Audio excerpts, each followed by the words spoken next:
하나님, 저희에게 날마다 생명의 양식을 먹여주시옵소서. 하늘로부터 내리는 하나님께서 친히 하나님의 백성에게 주시는 만나를 매일 먹는 저희가 되게 하여 주시옵소서.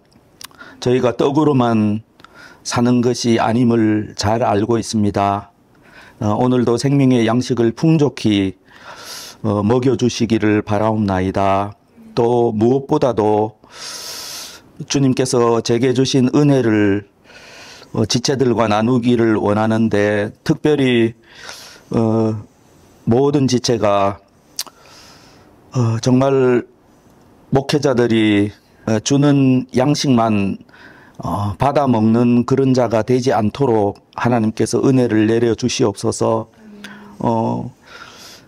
직접 물고기를 잡아 먹는 은혜를 하나님께서 허락해 주시옵소서. 말씀을 보는 시각과 그 방법을 하나님께서 친히 알려 주시옵소서. 주님께서 눈을 열어 주셔서 말씀을 읽을 때마다 하나님의 은혜를 직접 받아 먹도록 하나님께서 모든 지체에게 은혜를 베풀어 주시옵소서. 오직 말씀이 이 교회의 기초가 되게 하여 주시옵소서. 오직 말씀이 하나님의 인도하심과 또 하나님의 역사를 분별하는 그러한 도구가 되게 하여 주시옵소서. 오직 말씀이 저희에게 영이요 생명이 되도록 하나님께서 은혜 베풀어 주시기를 원하옵나이다. 오늘도 허락하신 분량을 저희가 받아 먹게 하시니 참으로 감사합니다. 이 자리에 있는 지체들뿐만 아니라 앞으로 참여할 지체들에게도 동일한 은혜를 허락해 주시기를 원합니다. 연약한 지체들을 주님께서 기억하여 주시옵소서. 예수님의 이름으로 기도합니다. 아멘. 예, 계속해서 마가복음 살펴보고 있죠. 오늘은 지지난번보다 조금 더 많은 분량을 할 수 있기를 바랍니다. 지난번 마가복음 1장 1절부터 8절까지 마쳤습니다. 잠깐 눈으로 따라 보면서 한번 복습을 해보도록 하겠습니다. 1절에 보면 하나님의 아들 예수 그리스도의 복음의 시작이라 하셨습니다. 이 마가복음은 예수 그리스도의 복음의 시작을 기록하고 있습니다. 이 복음은 예수님과 또 사도들로 인해서 온 세상에 전파되기 시작했습니다. 그 시작을 마가복음이 기록하고 있는 것입니다. 그래서 이사야의 글 그리고 말라기 선지자의 글을 통해서 우리에게 무엇을 말씀하셨습니까? 먼저 심판자이신 예수님 그리고 구원자이신 예수님에 대해서 기록된 선지자의 그 글을 통해서 구약 성경에서 예언하신 그분이 오셨다라는 것을 증언하고 있습니다. 그리고 세례 요한에 대해서 이제 말씀을 시작하시죠. 세례 요한은 죄사함을 받게 하는 회개의 세례를 위해서 하나님께서 보내신 구약에 예언된 엘리야 선지자의 역할을 하는 메시아의 길을 예비하는 그런 마지막 선지자라고 볼 수가 있습니다. 다른 복음서에 하나님께서 세례 요한을 아주 높이 평가하셨죠. 여자가 낳은 자 중에 세례 요한보다 더 큰 자가 없다고 하셨습니다. 하지만 하나님 나라에서는 아무리 작은 자라도 세례 요한보다 더 크다고 하셨습니다. 왜 그렇게 말씀하셨습니까? 예수 그리스도로 말미암아 새 시대가 열렸기 때문입니다. 우리 모두는 새 시대의 자녀입니다. 요한이 가장 위대한 하나님의 사람이긴 해도 지금 하나님의 나라에서 가장 작은 자보다 더 큰 은혜를 받은 자는 아닙니다. 아무튼 이 마가복음 1장 4절, 5절, 6절은 구약에 예언된 다시 올 엘리야, 그 엘리야의 역할을 하기 위해서 세례 요한이 왔다고 증언하고 계십니다. 그리고 마가는 이 세례 요한의 메시지의 핵심을 말하고 있습니다. 세례 요한의 메시지의 핵심이 무엇입니까? 그것은 예수님을 유대 백성에게 소개하는 그것이 세례 요한의 메시지의 핵심이었습니다. 그러면 세례 요한이 예수님을 어떻게 소개하고 있습니까? 그것이 8절에 나오죠. 나는 너희에게 물로 세례를 베풀었거니와 그는 너희에게 성령으로 세례를 베푸시리라. 예수님을 성령으로 세례를 베푸실 분으로 그렇게 기록하고 있습니다. 그래서 우리는 알게 됩니다. 우리 구원의 여정에 회개케 하는 물 세례가 반드시 있을 것입니다. 그리고 우리의 구원의 여정의 완결은 끝장판은 성령 세례로서 그렇게 완결되는 것입니다. 예, 그래서 그 성령 세례를 베푸시기 위해서 예수님이 오셨다. 그것을 꼭 기억했으면 좋겠고요. 이것은 마가복음뿐만 아니라 사복음서 전체가 이것을 말씀하고 있습니다. 오늘 일단은 그 9절부터 13절에는 무엇을 말씀하고 있습니까? 예수님이 세례 요한의 세례를 받으셨다는 것을 기록하고 있죠. 예, 예수님은 분명히 당신이 세례를 받으실 필요가 없지 않겠습니까?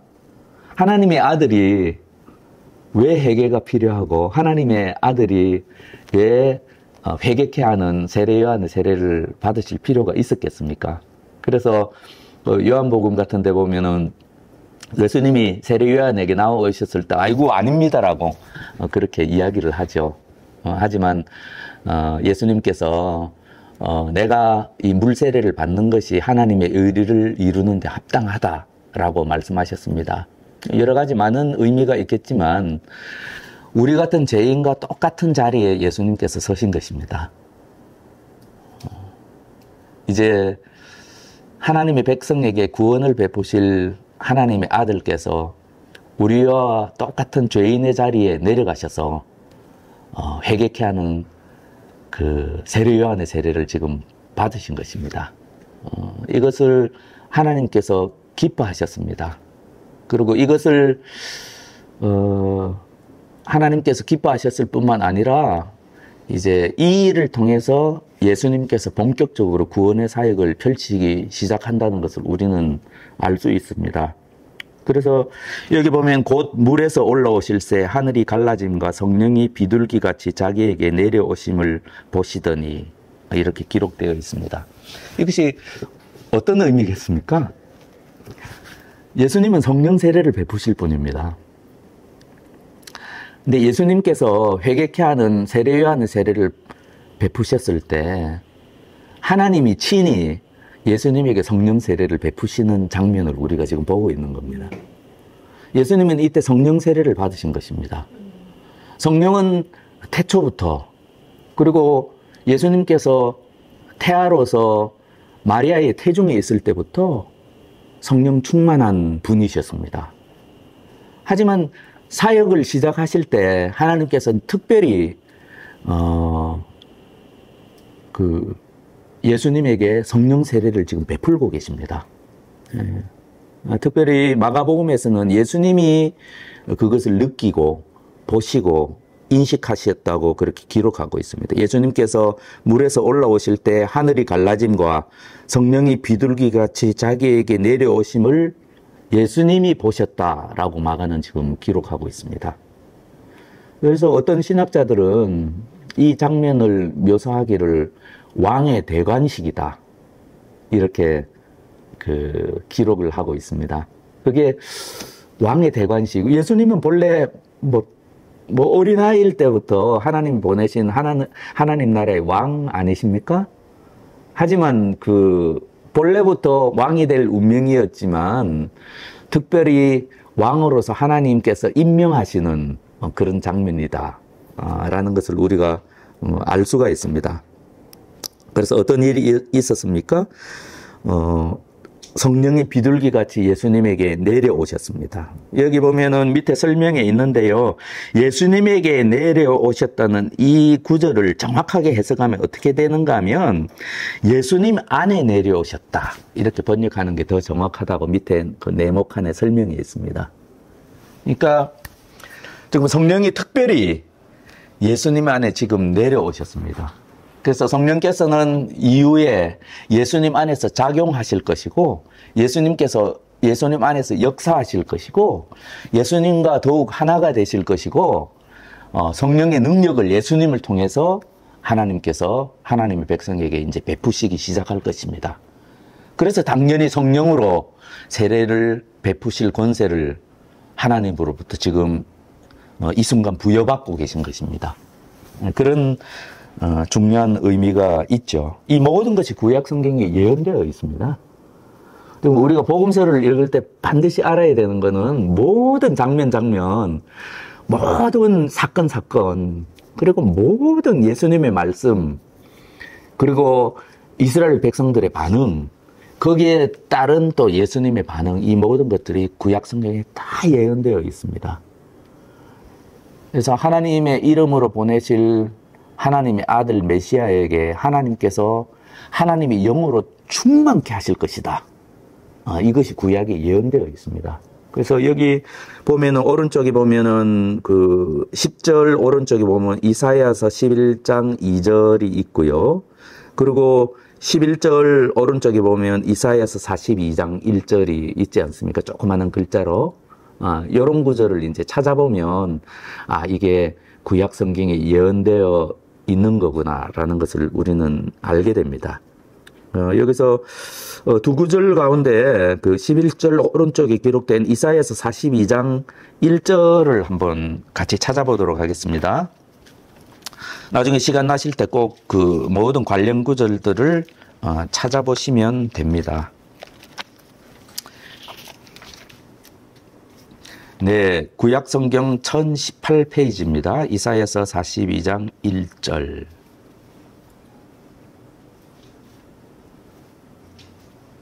네, 이사야서 42장 1절. 몇 번이요? 네, 1018페이지입니다. 구약 성경. 네. 서로 도와주세요. 먼저 찾으시면. 18편이요? 네, 1018페이지 42장 1절입니다.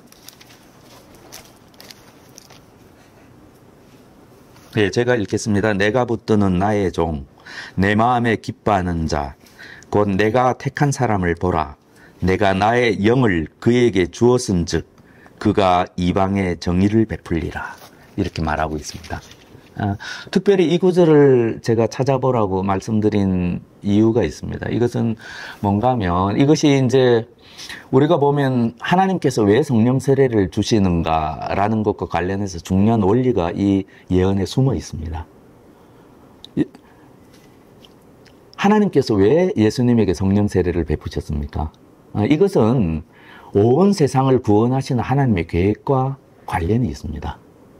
이게 전혀 별개의 것이고, 뭐 예수님을 높이기 위해서 성령 세례를 주신 것도 아니고, 그리고 단지 이제 예수님 당시에 예수님을 따랐던 그런 그 소수의 이스라엘 백성들 때문에 성령 세례를 베푸신 것이 아닙니다. 이것은 온 이방을 이 성령 세례를 통해서 구원하실 하나님의 원대한 계획 속에 이 모든 예언과 그리고 예언이 그 예수님을 통해서 이루어지는 것을 통해서 지금 우리가 그것을 보고 있는 겁니다. 그래서 우리는 이렇게 질문할 수가 있죠. 왜 하나님께서 우리에게 성령 세례를 주십니까? 이렇게 물을 수가 있잖아요. 여러분은 뭐라고 대답하시겠습니까? 다시 한 번요. 왜 하나님께서 우리에게 성령 세례를 베푸시겠습니까? 베푸십니까? 물을 수 있잖아요. 하나님의 백성에게 하나님께서 성령 세례를 베푸시는 목적이 있을 거잖아요. 그것이 여기에도 나타나 있다는 거죠. 하나님께서 하나님의 백성에게 성령으로 세례를 베푸시는 이유는 하나님의 백성이 성령으로 충만케 되어야만 이 세상 사람들을 구원하는 일을 할 수 있기 때문입니다. 그것이 굉장히 중요합니다. 그것이 단지 예수님이 성령 세례를 받으시고 하나님의 능력을 받고 소수의 이스라엘 백성들에게 구원의 복음을 전하시고 그들을 구원하시는 일로 끝나는 것이 아니고 온 세상에 지난주에 그 선교사님이 오셔 말씀하셨잖아요. 우리 모든 하나님의 백성은 온 세상을 구원하시는 하나님의 원대한 계획 속의 일부입니다. 그래서 우리 좋으라고만, 우리 기쁘라고만 하나님께서 우리에게 성령의 능력을 주시는 게 아니란 말씀입니다. 그걸 알아야 합니다. 그것을 우리가 어디에서 명백하게 볼 수 있습니까? 우리가 사도행전 초반부에 보면 하나님께서 최초의 소수의 하나님의 사람들에게 성령 세례를 베푸시는 장면이 나오잖아요. 그것이 오순절 성령의 임재잖아요. 그것에 대해서 예수님이 뭐라고 말씀하셨는지를 잘 기억해 보시면 됩니다. 이것은 중요하기 때문에 제가 좀 찾아가면서 설명을 하도록 하겠습니다. 하나님이 왜 예수님에게 성령 세례를 베푸셨나? 그리고 하나님께서 예수님을 통해서 왜 모든 하나님의 백성에게 성령 세례를 베푸셨나? 라고 할 때 우리는 온 세상을 구원하실 하나님의 계획과 연관을 시킬 수 있어야 된다는 말씀입니다. 근데 쓸데없이 주신 게 아니라는 말씀이에요. 왜냐하면 하나님의 백성이 성령 세례를 받지 않으면요, 성령의 능력을 발휘할 수도 없고, 그리고 성령의 능력이 아니면 우리가 복음을 단지 이제 뭐 복음을 전하고 이런 걸로 다른 사람 구원을 못 받는다는 말씀이세요. 하나님이 성령의 능력으로 소수의 사람들을 부르시고 가르치시고 그들을 구원받게 하시고 하나님의 백성 삼으시고 당신이 이 땅에서 하던 일을 성령을 통해서 그분들에게 위임하셨던 것처럼 모든 하나님의 백성에게 베푸시는 성령 세례는 그 일을, 예수님이 하시는 그 일을 이 땅에서 하나님의 백성들이 할 수 있도록 하기 위해서 주시는 하나님의 특별한 역사라는 걸 알아야 된다는 말씀이에요. 그래서 여러분이 다들 이제 성령 세례를 소망하시고, 성령 세례는 한 번만 주시는 게 아니거든요. 그거를 여러분이 아셔야 됩니다. 성령 세례와 성령 충만은 한 번 받고 끝나는 게 아닙니다. 우리의 구원과 우리의 회심과 다릅니다.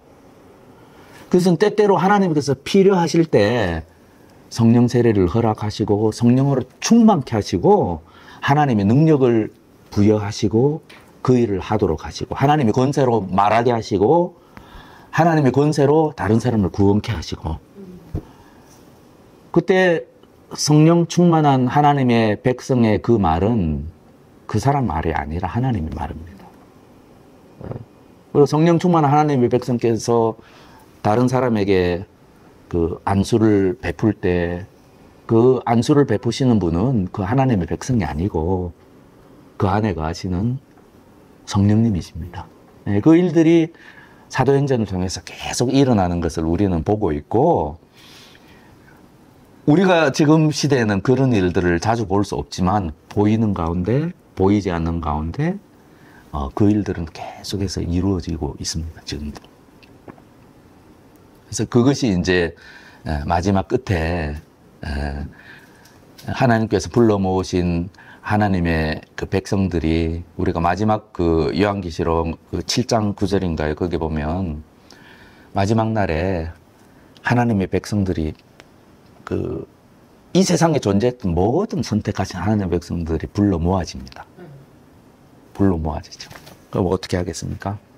흰 옷을 입고 어디로 불러 모아지겠습니까? 하나님의 보좌와 그 모든 하나님의 백성을 위해서 죽으신 어린 양이신 예수 그리스도 앞에 불러 모아집니다. 근데 사도 요한이 그 환상을 보는 가운데 깜짝 놀랄 일은 셀 수도 없는 허다한 물이라고 그랬습니다. 이 소수의 사람들이 아닙니다. 우리는 이 시대 하나님의 백성을 찾아보기 힘들다고 할지 모르지만 하나님께서 아브라함 이후로 불러 모으신 하나님의 백성들은, 그 마지막 날에 불러 모아질 하나님의 백성들은 눈으로 셀 수 없는 커다란 물입니다. 그래서 다 흰옷을 입고 두 손 들고 하나님 아버지와 어린 양이신 예수 그리스도를 찬양하는 거죠. 그것이 이제 요한계시록 그 7장 9절에 묘사가 되어 있습니다. 그것을 생각하면 너무나 감동스럽지 않습니까? 그러면 그 모든 하나님의 백성들이 어떻게 구원을 받았고, 그 사람들이 어떻게 그 자리에 설 수 있겠는가 할 때 성령을 통해서 라고 그렇게 답변할 수 있는 것입니다. 그래서 이 성령 세례는 하나님께서 예수 그리스도에게 베푸신 것으로 끝나는 것이 아니라 부르시는 하나님의 모든 백성들에게 베풀기를 원하시는 것입니다. 특별히 다른 사람을 구원해야 될 그런 하나님의 백성들에게는 반드시 하나님께서 성령 세례를 베푸십니다. 그걸 알아야 됩니다. 그래서 특별히 지금 준비하지는 않았지만 사도행전 1장을 한번 찾아보겠습니다. 사도행전 신약선서 187페이지입니다.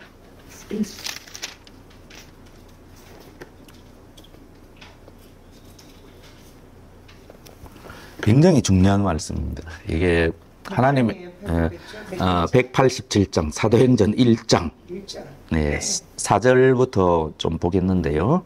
여기 보면 그 예수님께서 부활하시고 이제 소수의 사람들에게 그 이제 마지막으로 이제 가르치시죠. 40일 동안 이 땅에 계시면서 선택하신 하나님의 백성들에게 자신을 친히 부활하신 자신을 친히 보이시고 하나님 나라에 대해서 이제 그 굉장히 중요한 말씀들을 하셨겠죠. 그리고 이제 예수님에게 그 승천하시기 전에 예수님이 제자들에게 지금 말씀을 하시는 거. 지금 승천하시기 전에 예수님이 부활하신 주님께서 네? 다시 우리 40일 계셨어요? 네네네. 40일 동안 이제 하나님의 백성을 그 백성에게 말씀을 하시죠. 부활하시고 난 뒤에. 예, 그게 이제 3절에 보면 알 수 있죠. 그가 고난 받으신 후에 또한 그들에게 확실한 많은 증거로 친히 살아계심을 나타내사 40일 동안 그들에게 보이시며 하나님 나라의 일을 말씀하시더라. 예, 그 어떤 말씀을 하셨느냐 하는 그 중요한 것 가운데 가장 중요한 것들이 이제 기록되어 있어요. 여기 보면 이제 우리가 마가복음에서 지금 공부하는 예수님의 성령 세례부터 하나님 백성들에게 이루어질 성령 세례, 그리고 왜 그 세례 요한이 예수님을 성령으로 세례를 베푸시는 분으로 그렇게 말씀을 하셨나, 이런 것들이 쭉 연결되고 있습니다. 자, 그럼 4절을 한번 보겠습니까? 사도와 함께 모이사 그들에게 분부하여 이르시되, 4절이죠. 예루살렘을 떠나지 말고 내게서 들은 바 하나님께서 약속하신 것을 기다리라. 기다리라. 그래서 예수님께서 이미 제자들에게 성령에 대해서 많이 가르치셨다라는 것을 알 수 있습니다. 그분을 기다리라. 예루살렘을 떠나지 말라. 기다리라. 왜냐하면 떠나는 게 자연스럽거든. 지금 아직까지 핍박 상황이거든요. 하지만 떠나지 말고 기다리라. 또 5절에 뭐라고 말씀하십니까? 굉장히 중요한 말씀이죠. 보십시오. 요한은 물로 세례를 베풀었으나 너희는 몇 날이 못되어 성령으로 세례를 받으리라 하셨느니라. 하나님의 말씀을 지금 제자들에게 전하고 있습니다. 성령으로 세례를 받기 위해서 기다리라는 것. 제자들은 굉장히 궁금했겠죠. 이제 정말 이 세상의 끝이 오고 하나님 나라를 온전히 회복될 때가 온 건지. 이제 예수님이 부활하셨죠. 지금 막 그 제자들은 얼마나 막, 와, 진짜 때가 됐구나. 정말 이제 하나님의 때가 됐구나. 하나님께서 모든 세상을 심판하시고 하나님의 백성을 구원하실 때가 되었구나. 예수님께서 승천하시고 그들을 떠나갈 줄도 이때까지도 몰랐던 것 같아요. 그래서 뭐라고 묻습니까? 그들이 모였을 때 예수께 여쭈어 이르되 주께서 이스라엘 나라를 회복하시면 이때니까 묻죠. 그러니까 예수님이 우리가 잘 아는 말씀이죠. 이르시되 때와 시기는 아버지께서 자기의 권한에 두시니 너희가 알 바가 아니요. 뭐라고 말씀하십니까? 여기에 예수님께서 하나님의 백성에게 성령으로 세례를 베푸시는 목적이 나오죠. 오늘 오직 성령이 너희에게 임하시면 너희가 권능을 받고 내가 받았던 그 권능을 너희도 받을 것이다. 내가 하나님께 기도한 모든 것을 받은 것처럼 너희도 그때는 내 이름으로 기도한 모든 것을 하나님께 받을 것이다. 이 권능을 받고 하나님께서 무엇을 하시겠다는 겁니까? 예루살렘과 온 유대와 사마리아와 땅끝까지 이르러 내 증인이 되리라. 이것을 위해서 하나님께서 하나님의 백성에게 성령을 베푸시는 겁니다. 하나님이 예수님에게 성령으로 세례를 베푸신 목적이 아까 읽었지 않습니까? 이사야 42장 2절의 말씀대로 이방의 구원을 베풀기 위해서 그렇게 하신 것처럼 하나님께서 하나님 백성에게 성령으로 세례를 베푸시는 목적도 단지 한 사람의 하나님의 백성을 구원하기 위한 목적을 넘어서 온 세상에 복음이 전해지게 하고 하나님이 선택하신 모든 백성을 구원하시는 일에 쓰임받도록 하기 위해 성령으로 세례를 베푸신다라는 것을 알아야 합니다. 그래서 우리가 교회 역사 속에서도 보면요, 자기의 이기심을 위해서 성령 세례를 받기를 갈망했다는 사람은 성령이 아니라 악령을 받았습니다. 하지만 하나님과 하나님의 영광과 그분의 뜻과 목적을 위해서 성령 세례를 받기를 갈구했던 하나님의 백성은 반드시 성령 세례를 받았습니다. 하나님께서 쓰셨습니다. 어떤 식으로든. 단 한 사람의 이웃을 구원하는 일도 성령의 역사가 아니면 불가능합니다. 단지 교회 손잡고 데리고 오고 그걸로 끝나는 게 아닙니다. 정말 기도가 필요하고요. 영적 전쟁이 필요하고요. 사단으로부터 그 영혼을 뺏어오는 거죠. 영적인 전쟁입니다. 성령의 능력과 권능이 아니면 그 일을 할 수가 없습니다. 모든 전도라는 개념은 잘못된 개념이 많습니다. 전도는 그런 것이 아닙니다. 하나님께서 저 사람을 구원하라는 말씀을 주시는 것 같습니다. 어떤 식으로든 그 마음을 주십니다. 그러면 그 사람을 위해서 기도하게 됩니다. 그리고 때가 되면 그 사람의 마음을 여시고 하나님께서 그 사람을 구원하십니다. 그 일을, 그 기도하는 그 지체는 그리고 순종해서 때로는 복음도 전하고 때로는 권면하고 그 손을 잡고 이끌어가는 그 영적 인도자는 성령께서 일하시는 것을 눈으로 보게 됩니다. 네. 네. 그 일을 하도록 하기 위해서 성령을 주시는 것입니다. 그 일이 아니라 다른 일을 쓰기 위해서도 성령을 주실 거 아니죠. 전도에만 가능한 거예요. 다른 모든 일은 하나님의 백성에게 남겨진 다른 모든 일은 이 최종적인 목적과 관련된 일입니다. 다. 그렇겠죠. 예를 들면은 성령의 능력으로 하나님께서 내 기도를 들으시고 내 안에 있는 어둠의 세력들을 몰아내시고 나를 공격하는 그 원수의 세력들로부터 승리케 하시는 것도 하나님께서 나를 구원하시고 내 이웃을 구원하시는 그 거대한 목적 안에 있는 하나의 작은 조각들입니다. 그래서 선택하신 하나님의 백성 끊임없이 기도하는 겁니다. 하늘에서 하나님의 이름이 영광스럽게 된 것처럼 이 땅에서도 영광스럽게 되기를 바랍니다. 하나님의 뜻이 하늘에서 이루어진 것처럼 이 땅에서도 이루어지기를 바랍니다. 끊임없이 기도하며 성령의 능력으로 그 일을 예수님께서 이 땅에서 하시던 일이잖아요. 그게 그 일을 하나님의 백성들도 주어진 분량에 따라서 어떤 분들은 많은 사람을 대상으로 또 어떤 사람은 단 한 사람의 영혼을 구원하기 위해서 보내신 하나님의 종들도 나는 있다고 생각합니다. 그래서 그 분량에 따라서 하나님께서 그 일을 하시는데 나를 구원하신 것도 그렇고 내 이웃을 구원하시는 것도 그렇고 성령의 능력으로 만든다는 걸 우리는 알아야 합니다. 각자에게 은사를 주시고 그렇죠. 각자 다른 은사를 주실 거예요. 그렇죠. 똑같을 수는 없고. 네. 그렇죠. 네. 그래서 교회를 만드시고 교회 지체들에게 각각 은사를 주시고 그래서 우리는 교회를 하나님께서 왜 세우셨나?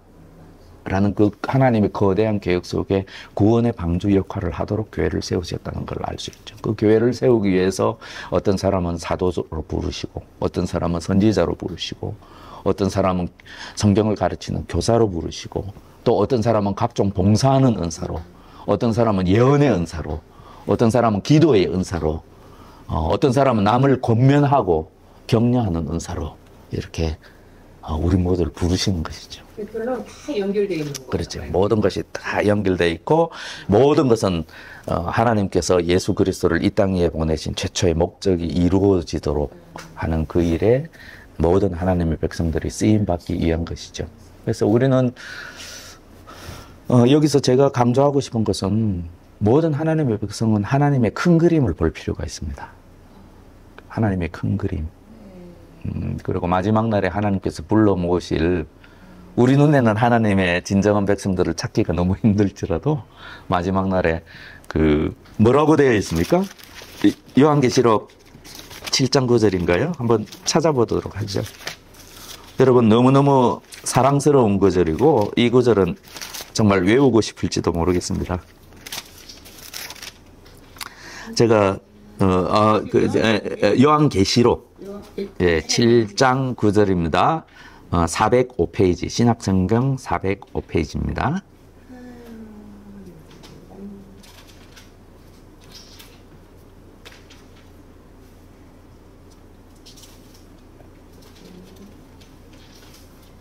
몇 장이에요? 몇 장이에요? 요한계시록 7장 7장? 예, 7장 9절입니다. 405페이지. 7장, 요한계시록 7장. 7장이요? 17장 찾았어요? 네. 아, 나 왜 이렇게 못 알아듣다. 네, 7장 9절. 9절. 네네. 이 일 후에. 네네. 제가 읽어볼게요. 9절, 10절 읽겠습니다. 이 일 후에 내가 보니 각 나라와 족속과 백성과 방언에서 아무도 능히 셀 수 없는 큰 무리가 나와 흰옷을 입고 손에 종려가지를 들고 보좌 앞과 어린 양 앞에 서서 큰 소리로 외쳐 이르되 구원하심이 보좌에 앉으신 우리 하나님과 어린 양에게 있도다 하니. 네. 이 일을 위해서 예수님을 이 땅에 보내신 것입니다. 그리고 마지막 날에 이 일이 이루어질 것입니다. 여러 히브리서에 뭡니까? 질문. 네, 종려가지를 흔든다는 것은 이제 구약의 표현이고 그 이스라엘의 표현인데요. 이제 왕과 메시아를 환영할 때 종려나무 가지를 흔들고 환영한다는 그 예언이 있지 않습니까?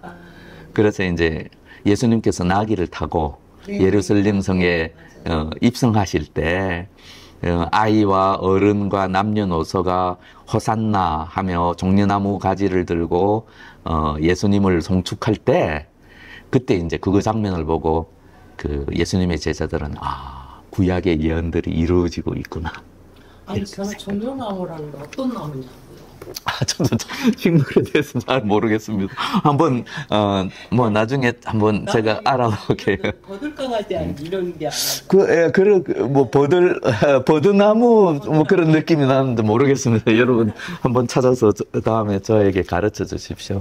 뭐 종려나무 가지가 중요한 거겠습니까? 하나의 그 상징으로서, 네, 우리가 흰옷도 여기 보면 하나의 상징으로 볼 수 있거든요. 흰옷은 예수 그리스도의 보혈로 온전히 깨끗해진 흠없는 하나님의 신부라는 개념으로 여기서 흰옷을 입고라고 그렇게 기록되어 있는 것이죠. 뭐 이단들이 신천지들이 막 이런 집회 같은 거 할 때 어떤 때 대중 집회할 때 전부 흰옷을 입거든요. 예, 그거는 웃기는 거죠. 그런 걸 말하는 게 아니죠. 사실 그 예수 그리스도의 보혈로 온전히 죄 사함을 받고 거룩해진 예수 그리스도의 신부로서의 그 흠없고 순결한 하나님의 백성들을 나타내는 그런 표현이죠. 뭐 흰옷을 입는다고 우리가 깨끗해지면 뭐 날마다 흰옷만 입고 다니지. 흰 옷을 입어도 속마음은 시커멀 수가 있고, 이 검정 옷을 입어도 속마음은 힐 수가 있고, 그런 것이죠. 단지 하나님의 백성이 예수 그리스도의 보혈로 깨끗해지고, 순결해지고, 더 거룩해지고, 그런 것들이 중요한 것이죠. 아무튼 이제 그것이 이제 우리가 하나님께서 예수님에게 성령 세례를 베푸시는 이 장면의 궁극적인 의미죠. 지금 제가 말씀드린 것들이. 그게 다 우리랑도 연관이 돼 있고, 우리는 성령으로 세례를 베푸실 하나님의 아들이요, 이 세상의 왕으로 세우신 그 예수님이 지금 성령으로 세례를 받고 계시는 그 장면을 지금 우리는 보는 것이죠. 그래서 하늘로부터 소리가 나기를 이는 너는 내 사랑하는 아들이라 내가 너를 기뻐하노라 하셨다라고 기록되어 있습니다. 이게 이 오른쪽에 보면 마가복음 9장 7절 병으로 되어 있죠. 조그만 글자로. 어디요? 예, 그 마가복음 1장 11절 하늘에서 소리가 나기를, 예, 그 구절 오른쪽에 보면 마가복음 9장 7절 병으로 기록된 것은 병행구절이라는 뜻입니다. 병행구절. 예. 그래서 한번 찾아보도록 하겠습니다. 마가복음 9장 7절. 9장 7절. 7절. 네. 여기 보면 거의 똑같은 장면이 나옵니다. 예. 언제 나옵니까? 예, 맞죠. 예, 그 변화산에서 예수님이 거룩해진 모습을 이제 예수님의 제자 3명이 목격하는 장면이 나옵니다. 그때도 이제 베드로가 엉뚱한 소리 하죠. 우리가 여기 있는 것이 좋사오니 우리가 초막 셋을 집되 하나는 주를 위하여, 하나는 모세를 위하여, 하나는 엘리야를 위하여 하사이다 하니 이는 그들이 몹시 무서워하므로 그가 무슨 말을 할지 알지 못함이더라. 이런 상황 속에서 하늘로부터 소리가 나죠. 마침 구름이 와서 그들을 덮으며 구름 속에서 소리가 나되 이는 내 사랑하는 아들이니 너희는 그의 말을 들으라 하신지라. 이런 구절들을 병행구절이라고 해요. 네. 네네. 거의 똑같은 말이다라는 것이죠. 예. 예. 그래서 이것도 이제 이사야서 아까 읽어본 대로 예언된 하나님의 예언이 지금 이루어지고 있는 것입니다. 자, 그러면 이제 또 조금 더 나가보도록 하죠. 시간이 얼마 남지 않았는데 오늘은 조금 더 많이 해야죠. 12절, 13절 보십시오. 성령이 곧 예수를 광야로 몰아내신지라 광야에서 40일을 계시면서 사탄에게 시험을 받으시며 들짐승과 함께 계시니 천사들이 수종들더라. 이렇게 되어 있습니다. 우리가 다른 복음서에 보면 예수님께서 성령을 통해서 광야에서 마귀에게 시험을 받죠. 그 장면이 마가복음에서는 어떤 시험을 받으시는지는 나오지 않고 다만 그 시험을 마치시고 예수님이 승리하신 장면만 기록하고 있습니다. 특별히 이제 다른 성경에 비해서 좀 더 이제 직접적으로 성령이 곧 예수를 광야로 몰아내신지라 이렇게 강조하고 있습니다. 하나의 강조죠. 성령께서 예수님과 동등한 성령께서 예수님을 광야로 몰아내셨다라는 표현은 굉장히 강한 표현이지 않습니까? 그리고 특별히 이 마가복음에는 예수님이 성령 세례를 받자마자 성령께서 처음 하신 일이 광야에서 시험을 받도록 하신 일이라는 것을 이렇게 말씀하고 있습니다. 이 말씀을 읽을 때 유대인들은 아마 예수님께서 출애굽을 통해서 하나님 백성을 구원하시자마자 하나님의 백성들이 광야에서 40년간 시험을 받았던 그 장면을 아마 떠올렸을 것입니다. 그리고 이 복음서를 읽는 사람들은 또한 무엇을 떠올렸을 건가 하면 하나님의 백성이 받는 시험에 대해서 아마 생각을 했을 겁니다. 이거는 왜 예수님이 거기 사탄한테 끌려 거기 그게 하나님의 일차 그 시험이군요. 그렇죠. 그렇죠. 예, 그리고 이 구절이 가장 겪어야 돼. 강력 반드시 겪어야 된다.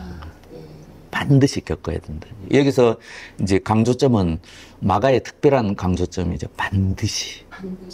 그리고 여기서 강하게 암시하고 있는 것은 모든 하나님의 백성들도. 하나님 계획 안에 있는 네네네. 단계네요. 네네. 그래서 그 신약 성경의 사도들은 이런 그림을 가지고 있었던 것 같습니다.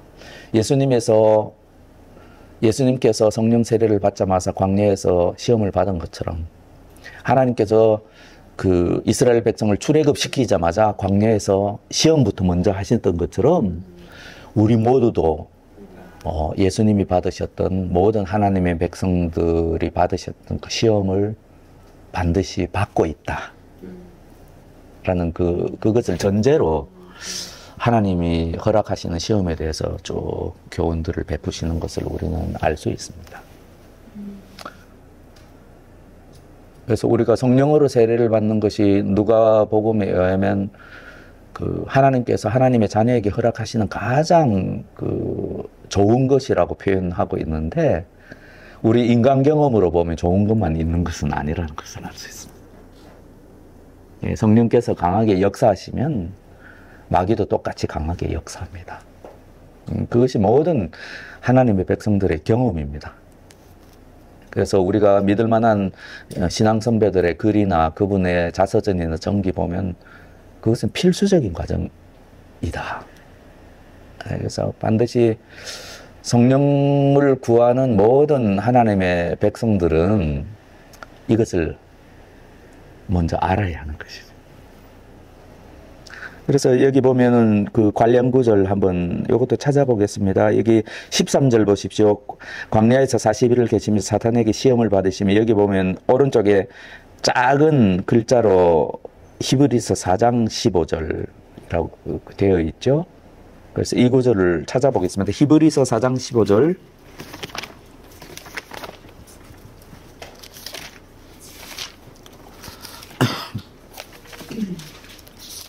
히브리서 4장 15절.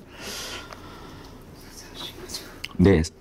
신약성경 357페이지입니다. 히브리서 4장 15절 찾으셨죠? 히브리서 4장 15절 찾으셨죠? 네. 15절 제가 읽겠습니다.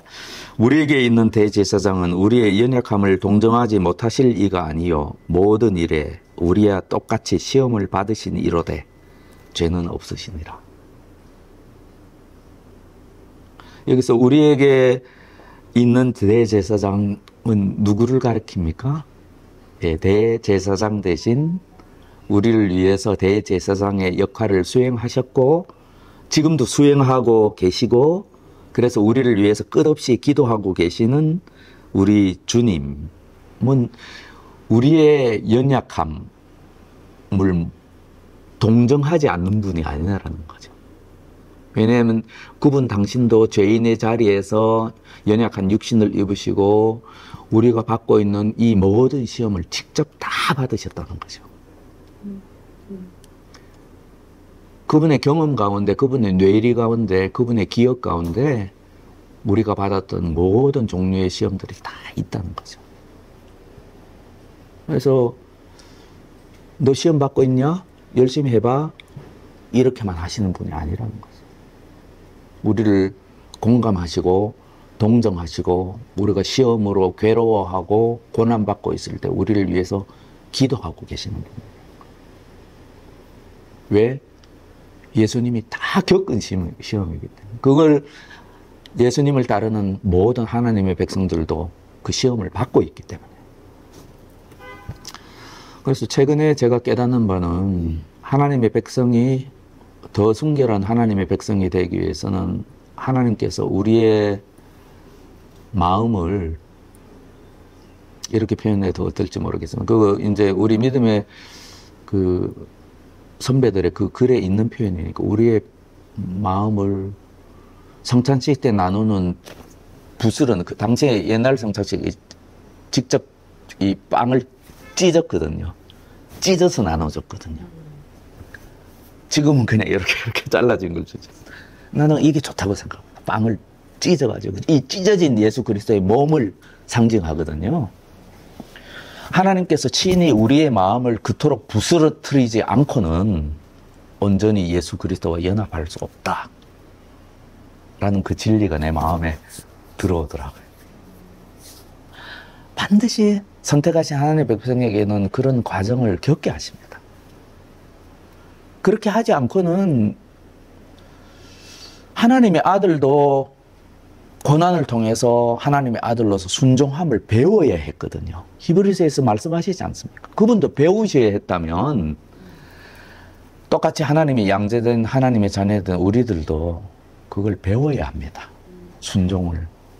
고난을 통하지 않고는 온전한 순종을 배울 기회가 없습니다. 그래서 우리 믿음의 하나님께서 우리 마음을 성찬식 빵을 부스러뜨리듯이 그렇게 부스러뜨리지 않으면 온전히 피와 살을 우리에게 주신 예수 그리스도와 연합할 수 없다라고 하는 저는 그게 어떤 하나님의 백성에게 허락한 가장 영적인 진리의 깊은 부분이라고 생각하거든요. 반드시 허락하시는 시험, 반드시 이제 주시는 고난, 하나님의 허락하시는 거죠. 그리고 우리의 약함을 아시기 때문에 우리에게 가장 적절한 시험, 우리가 감당할 만한 시험은 주시죠. 그리고 그냥 차갑고 냉철하게 우리가 시험 당할 때 바라보시기만 하는 것이 아니라 예수님 당신도 그 시험을 직접 당하셨기 때문에 깊이 공감하며 아파하며 우리를 위해서 기도하신다는 거죠. 이 구절이 그걸 지금 말씀하고 있는 거거든요. 그래서 우리는 지금 우리를 위해서 당하시는 예수님의 시험이 이것으로 끝이었겠습니까? 그래서 다른 복음서에 보면 이 사탄이 잠시 떠난다고 그렇게 이야기했거든요. 잠시 예수님을 떠난다고 이야기했거든요. 네, 끊임없이 예수님은 시험 당하셨어요. 그리고 마지막 순간에 십자가상에서도 시험을 당하시죠. 그리고 승리하시고 승리의 외침, 마지막 외침, 다 이루었다. 하나님께서 이 땅에 보내셔서 예수님에게 맡기신 그 일을 다 이루었다라고 승리의 외침을 외치시고 세상을 떠나시는 거죠. 네, 그 큰 그림을 우리가 보아야 하는 것이죠. 그래서 그러면 13절, 네네네. 네네. 지금 아까 요 사도행전에서 네네. 40일이란 말이 나오잖아요. 그 40일은 예수님이 사탄한테 시험당한 기간이 40일이라는 거예요? 네네. 그 말이죠. 모세가 강야 애굽 네. 40일이라고. 그래서 40일. 지금 그게요. 이게 뭔 말이지 하면서. 네, 그렇죠. 우리 예수님이 지금 여기 사역하는 게 이 땅에 오셔가지고 40일? 아니 근데 이게 뭔 말이야? 그 지금 굉장히 혼란이 왔던 거예요, 아까? 그 지금 40일을 아까 몇 가지 설명을 드릴게요.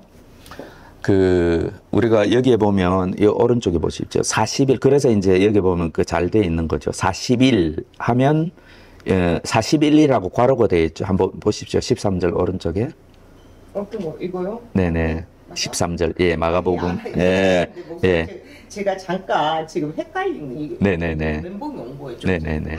네. 그래서 이제 간단하게 제가 설명드릴게요. 여기 보면 나중에 찾아보십시오. 40일은 성경에서 굉장히 중요한 숫자로 기록을 하고 있어요. 그래서 출애굽기 34장 28절 관돼 있잖아요.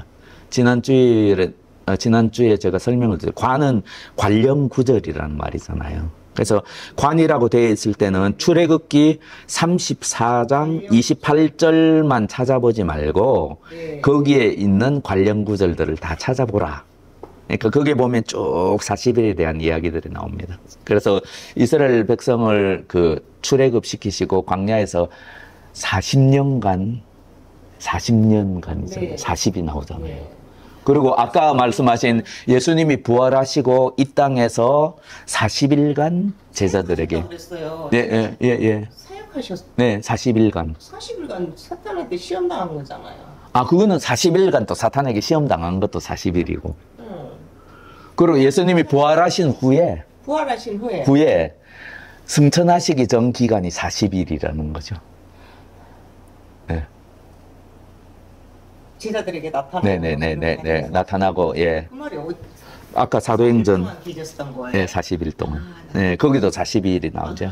그래서 40이라는 게 굉장히 중요한 숫자라는 것을 알 수 있습니다. 네네. 40일 동안 제자들과 함께 있었던 거예요. 네네네네. 그 그게 아까 그게 나오죠. 그 사단에게 시험 받은 것도 40일. 그래서 이 관련 구절을 찾아보면 또 40일 그 엘리야가 그 호렙산에 그 호렙산까지 지쳐가지고 나중에 호렙산까지 이르는 기간이 또 40일. 또 모세가 10개월 돌판을 받을 때 이제 그 시내산에서 돌판을 받기 위해서 그 시내산에 머무른 기간도 40일. 네. 중요한 숫자네요. 네네. 네. 네, 감사합니다. 네. 질문 찾고 있어 죄송해요. 아닙니다. 그런 질문 굉장히 중요한 질문을. 그래서 이제 제가 설명을 드릴 수 있었잖아요. 이 40일이라고 기록된 이 성경의 관련 구절들로 쭉 한번 찾아보시고 그냥 이게 40일이구나라는 걸 기억을 하시고 40일이 무슨 의미일까 좀 그냥 생각해 보시는 걸 숙제로 남기겠습니다. 네. 수신학이라고 그래서 성경에 중요한 숫자들이 많이 있지 않습니까? 네. 3도 중요하고 예를 들면 7도 중요하고 12도 중요하고 40도 중요하고 뭐 10도 중요하거든요. 10이라는 숫자도 중요하고 뭐 하여튼 그런 것들이 쭉 있고 그런 의미에 대해서는 다음에 또 기회가 되면 정리해서 한번 설명을 드리도록 하겠습니다. 자, 그럼 오늘 여기까지 하고 13절과 관련된 구절은 그 다음에 14절, 15절과도 직접적인 연관이 있기 때문에 다음 시간에 이제 14절, 15절 하면서 13절을 좀 살펴보도록 하겠습니다. 지금 이제 세례 요한의 이야기까지 그 다음에 요단강에서 예수님이 세례를 받으시고 하늘로부터 내리는 성령 세례를 받으시는 장면, 하나님의 아들로 임명되시는 그런 듯한 그런 것을 묘사하는 듯한 장면, 또 성령 세례를 받으시자마자 이제 광야에서 시험을 받으시는 장면까지 했고 오늘 특별히 이제 하나님께서 예수님에게 그리고 하나님의 백성에게 성령 세례를 주시는 목적 그리고 하나님의 큰 그림에 대해서 좀 말씀을 특별하게 드렸습니다. 요것을 기억하면서 우리가 신약 성경을 읽어야 하겠습니다. 예, 그러면 여기까지 하고 잠깐 기도하도록 하겠습니다. 하나님 아버지 감사합니다. 우리가 예수님께서 우리에게 주신 말씀에 따라 구하고 찾고 두드리며 하나님께서 우리에게 성령을 허락하시기를 간구합니다. 이미 구원받은 하나님의 백성이었던 12제자가 그리고 예수님의 부활을 목격했던 예수님께서 친히 선택하신 500여 형제 자매들이 하나님 나라의 일을 예수님으로부터 직접 전수받고 또한 성령께서 내리실 것을 기다리라고 하셨고 이미 구원받은 하나님의 백성에게 성령 세례를 주시는 목적이 온 세상에 선택하신 하나님의 백성들을 구원하시기 위해서 그렇게 하셨다는 것을 오늘 배웠습니다.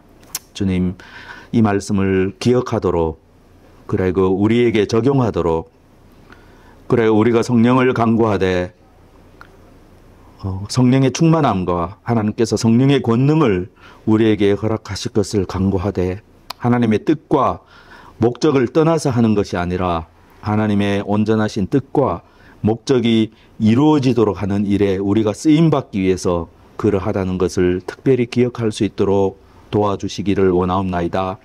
그래 우리 각자가 온 세상을 구원하시는 하나님의 그 구원 계획에 작은 조각 그림이 되게 하시고 하나님의 그 구원 계획을 이루어드리는 작은 도구가 되게 하시고 그리고 우리 개인이 그렇게 됨으로 말미암아 하나님께서 이 교회를 세우신 하나님의 목적이 이루어지게 하여 주시옵소서.